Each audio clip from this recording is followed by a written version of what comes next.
This is the Unregistered podcast, and I'm Thaddeus Russell. This is a show about ideas, people, and behaviors that are considered inappropriate, out of bounds, or beyond the pale. The things you're not supposed to talk about if you're a school teacher, a college professor, a businessman, a politician, a parent, a neighbor, or even a podcast host. These are the things you're not supposed to say or even think if you're a good liberal, a good conservative, or a good citizen. Each week, I'll interview a person who has something bad to say. They might be a journalist or a professor. They might be a porn star or a drug dealer. They might just be an ordinary person with an ordinary job who doesn't care about the rules of polite society. I'm not interested in breaking the rules just to be a troublemaker. I'm interested in people who break the rules of conventional thought and to expand the scope of what is possible to say in our society. I'm interested in people who make me think.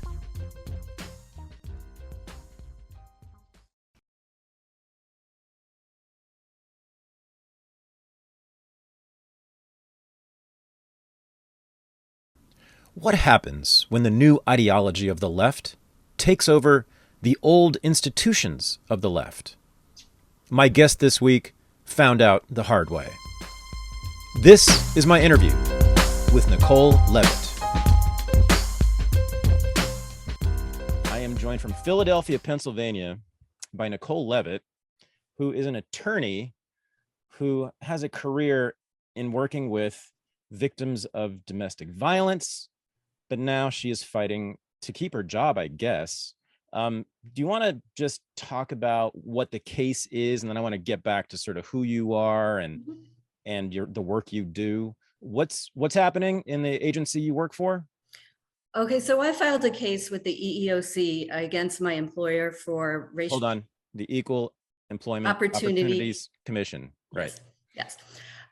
For racial discrimination and a hostile work environment based on anti-racism trainings that were being conducted in my workplace. Mm-hmm. So that's to make a long story short.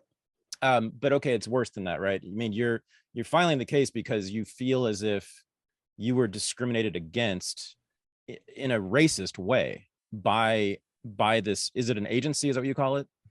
Yes, it's an agency, and it's more the contractors that they employed to do this. Like, they employed contractors that led these trainings and led a lot of these DEI sessions, which is what they later became to be called. Mm-hmm. And they led it in a very racist way, full of stereotypes, discrimination, and scapegoating. Right. And I meant to ask you this before we started recording. Do you know about Max Blumenthal's work on this? He's actually done a little bit on how sort of liberal or left-wing nonprofits like the agency you work for have been torn apart internally by this kind of stuff, by the imposition of DEI and racial justice training and basically calling white staff people racist. Yes, actually, I have read his article. Okay, yes. It came out a few months before Aaron Sibarium's article on my situation came out. Right. And it was very, very similar what's going on in my organization. So the left is tearing itself apart. Yes. Right. Now, you were on Tucker Carlson a little while ago, and he described you as an old-fashioned liberal. Is that right? Yes, I'd say a classic liberal. And, basically. Wait a minute now. Classical liberal, that's very different than the modern liberal. Are you like yes. Are you a Democrat, or were you a Democrat? I was an independent, but I really wanted to get Krasner out in Philadelphia, so I had to go back and register as a Democrat so I could vote against him. However, that has not worked yet. Okay. So you're not really a liberal of the 20th century Democratic Party? No. Yeah, okay. No. Not that kind of liberal. I'd say I'm politically homeless. Right. And were you before this episode, before all this happened? I'd say I leaned Democrat before COVID and before, this craziness with race erupted in the country. Right. But there were other things that I didn't like. And honestly, I didn't like either party. Right. Okay. So sometimes I just tried to put politics, out of my mind. Because you wanted to be mentally healthy? Yes, exactly. Yeah, that's racist of you, Nicole. I think I actually know that people would say that, by the way, that it is Mhm. racist because it's only white people have the privilege to not care about politics.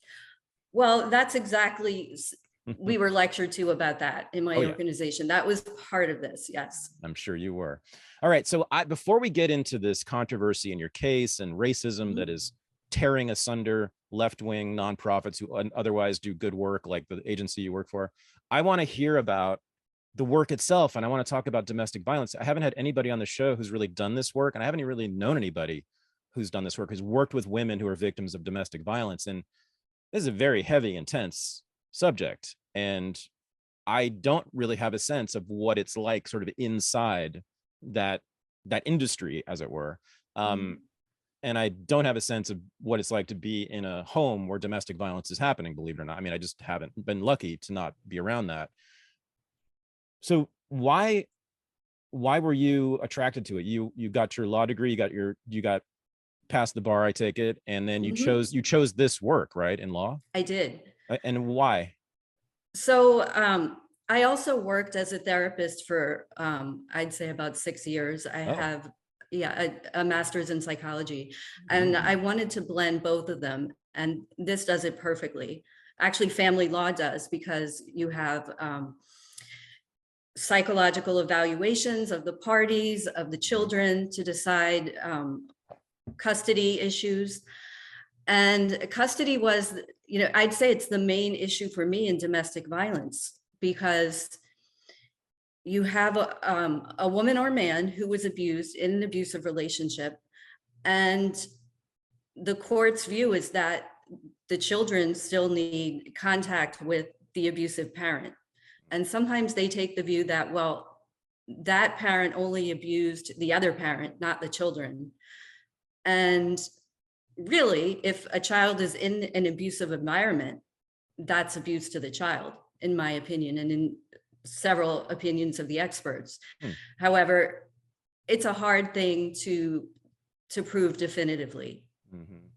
So you're in the position of having to advise your client, yes, you were abused horribly, but now you have to send your child to visitation with the abusive parent. Mhm. And that's a very hard thing to do.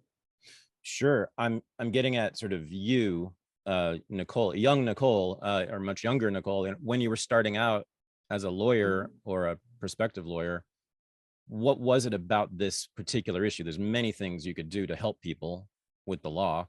Why this? Is there something in your personal life? You don't have to talk about it necessarily, but like what was it? No, I think it's just my love of children. Like I have a Okay. very strong affinity for children, and to see children put in this position is a very hard thing for me. So I want to help them, and I want to help their parents get them out of these situations, or at least navigate it in the healthiest way possible.